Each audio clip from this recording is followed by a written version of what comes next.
Welcome to this daily guided meditation practice. This is the Attentive Mind. My name is Nathan, and I'll be guiding you through this meditation practice today. Find yourself a seated position. Any position works. You can be lying down, even. You just want to find something comfortable and sturdy. That's really the point here.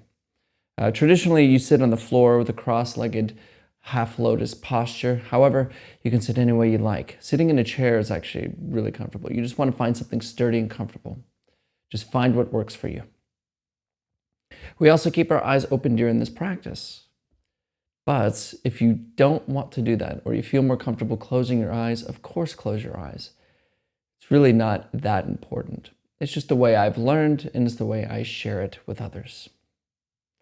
But of course, if your eyes are open, go ahead and just leave the screen alone and drop them gently down below you, kind of glancing at the floor or the desk or the carpet, whatever's just below you. We're not staring or analyzing anything, but we're also not zoned out and blurry. We just have a nice, gentle, clear gaze directed softly downwards. You have found your comfortable position, sturdy. Eyes are either closed or open, directed down.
Let's begin today's practice by taking 3 deep breaths, breathing in through the nose and out through the mouth. But let's make sure that our out breath is about twice the length of our in breath. Ready? In through the nose, out through the mouth. In, out.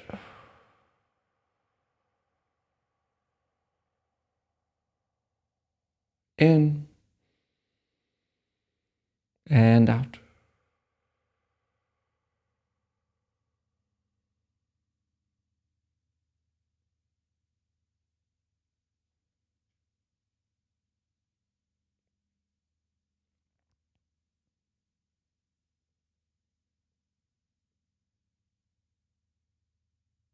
We're not waiting for anything to happen.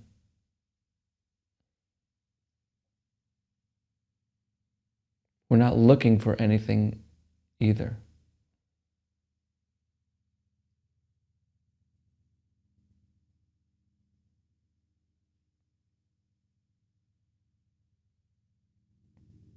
You are here.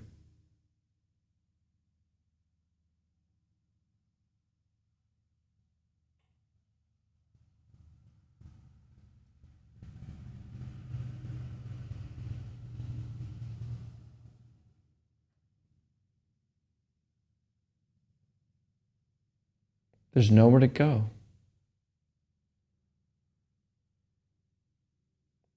Nothing to do.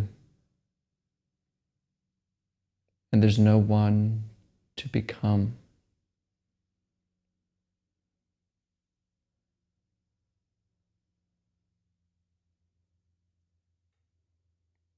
So what's left?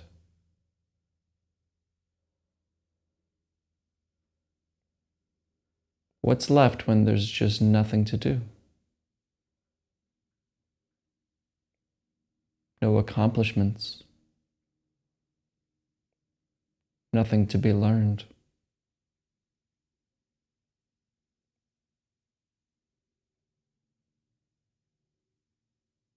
what's left.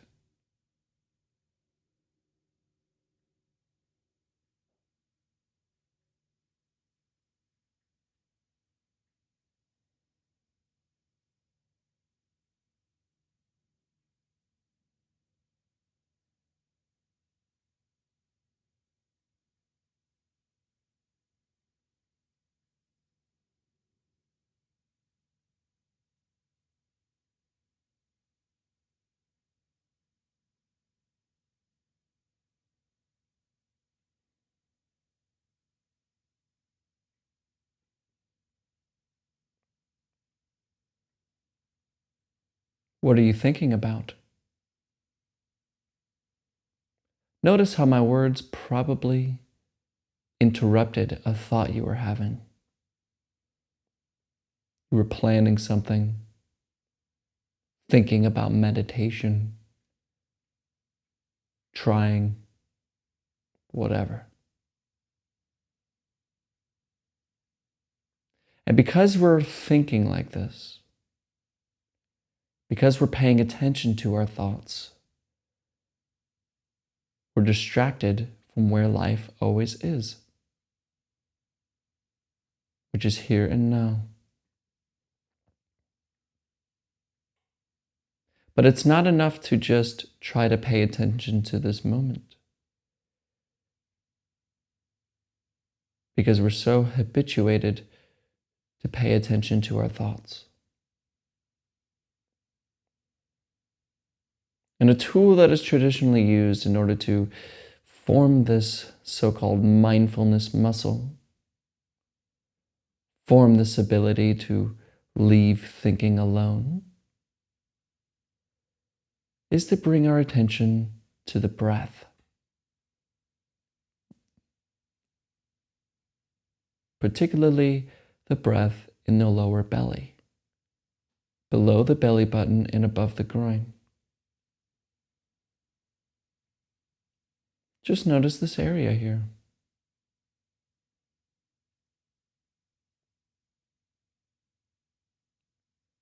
There's a gentle rhythm that happens all by itself.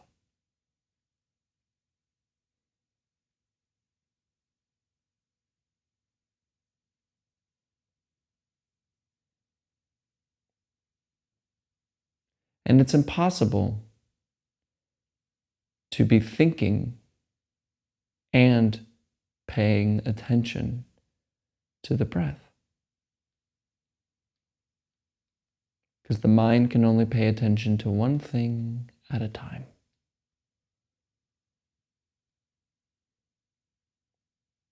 So we just bring our attention to breathing in the lower belly and leaving our thoughts alone,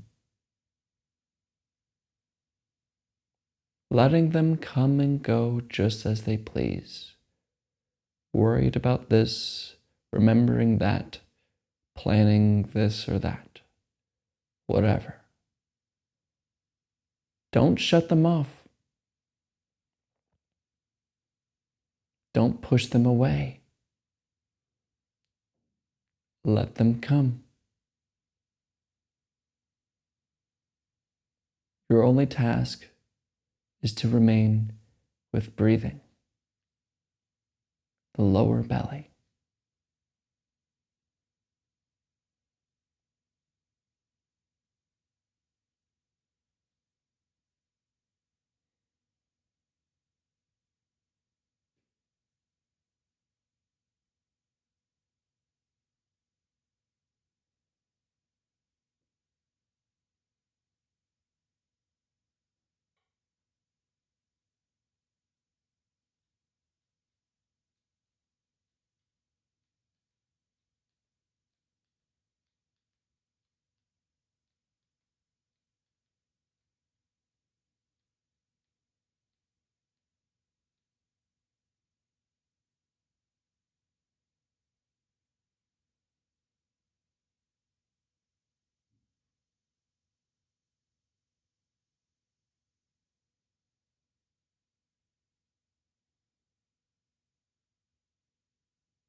And I'm probably catching you thinking again.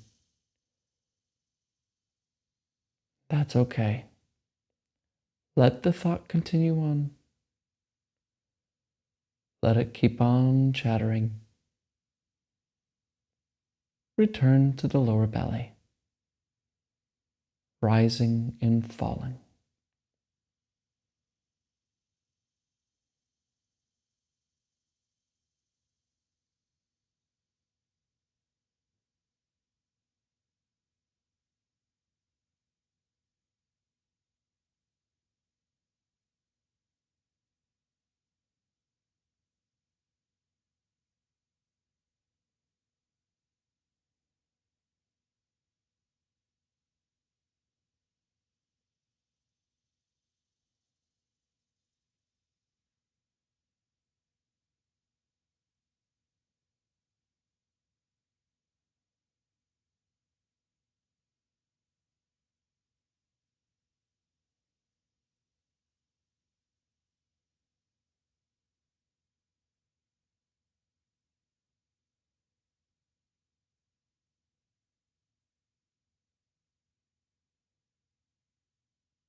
Come back. Come back to breathing. It may feel that this thought is important to think about. It's important to pay attention to, but it's not. Return to the breath. Let it happen by itself.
Wake up.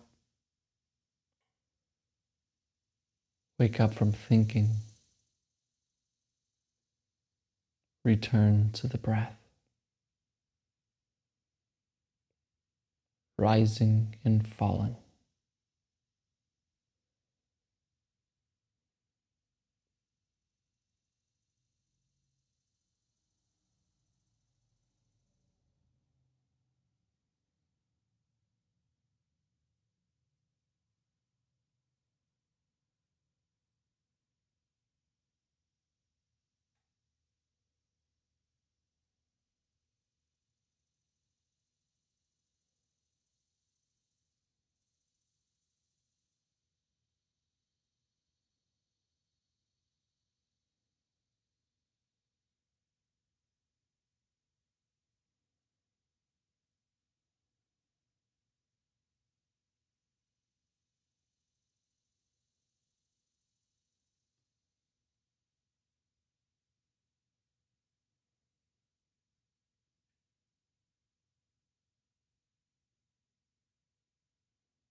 Maybe I'm catching you thinking again.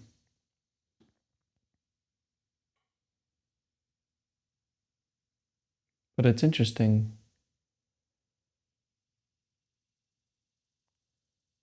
We get lost in thought, planning, worrying, but then we return to the breath.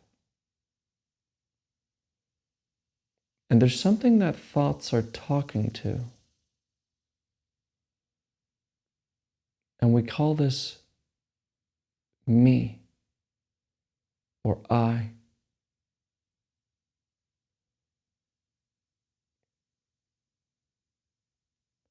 Thoughts can be seen,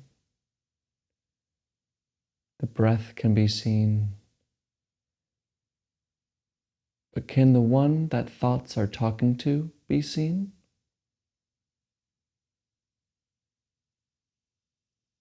Can the one that hears this voice be seen as an object?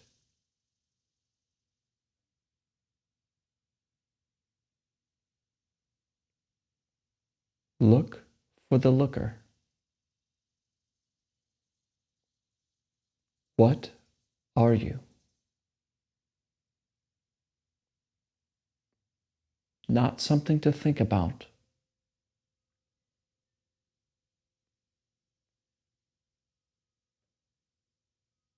Find the me in the same way you find the breath. What are you? Look carefully.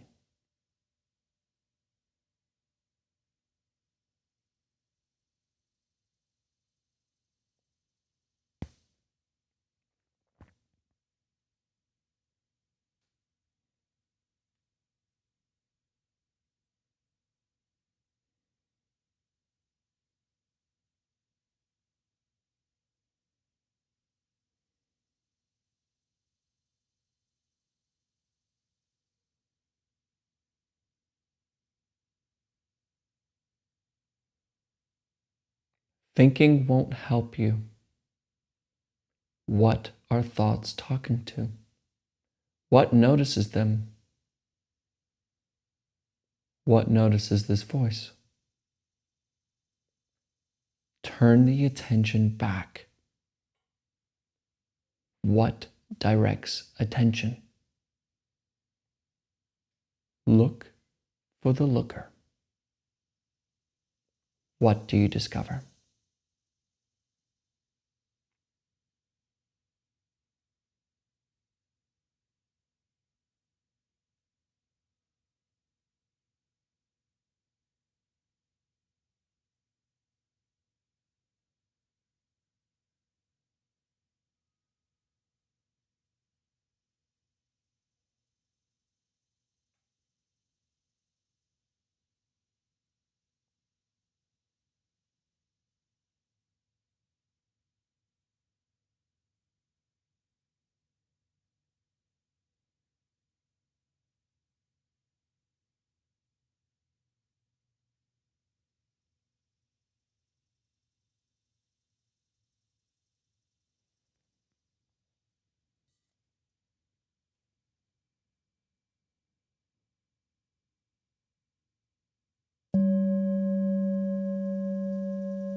All right, you can look at the screen.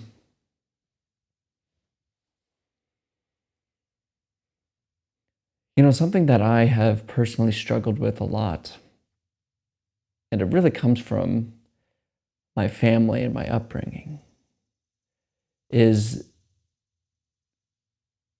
the striving of perfection. Now, I know many of you can relate to this. We call people like that a perfectionist. But it shows up in many different ways. You could be a non-OCD perfectionist where you don't really care about things being clean, you don't really care, but then you worry about your status in life, what others think of you. For me, it has a lot to do with doing the right thing. And I fail at that. And I know you fail at that. We all do. But it's a dangerous game to try to be perfect. I have an uncle who told me just yesterday, I was speaking with him, and he said, we were talking about my father and how he always strove to be perfect. And what this did, it created an intense sense of pressure. Not only are we trying to be, my father was trying to be perfect for himself, he was worried probably about what others saw him as. And so when he faced something out of his control, and when he faced something where he realized he wasn't perfect, he wasn't the best, it ruined him. So be careful.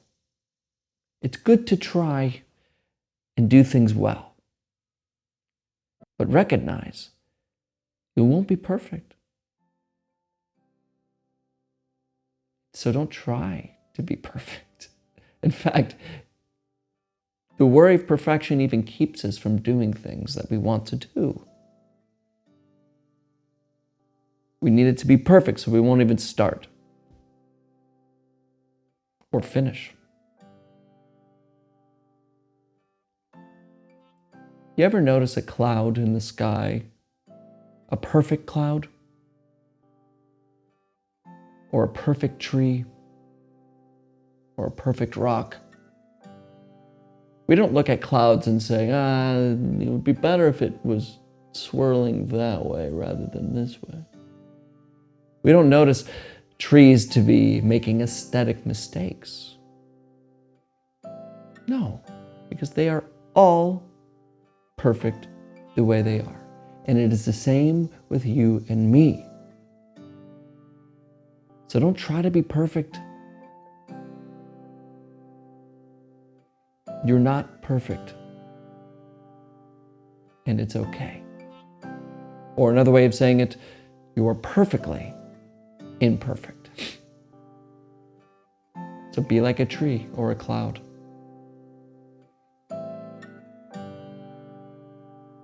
Thank you for showing up today. Thank you for showing up for your life. And as always, without exception, I'll see you tomorrow.